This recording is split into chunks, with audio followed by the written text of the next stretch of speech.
Aktor Samuel Zilguin punya rencana pensiun main sinetron kejar tayang tahun depan. Alasan Samuel Zilguin berhenti, dikarenakan ingin memiliki lebih banyak waktu untuk anak dan istrinya. Ia juga saat ini ingin fokus membesarkan bisnis.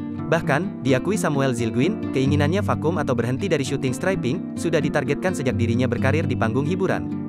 Dari awal gua maunya begitu. Gua target di usia segini mau berhenti. Enggak mau ngoyo kerja, yang penting ada pemasukan tiap bulan. Ya sudah bisnis apa gitu, kata Samuel Zilguin ketika ditemui di tempat usaha coffee shopnya Hello Friends di kawasan Senopati, Jakarta Selatan, Minggu, tanggal 13 Februari tahun 2022.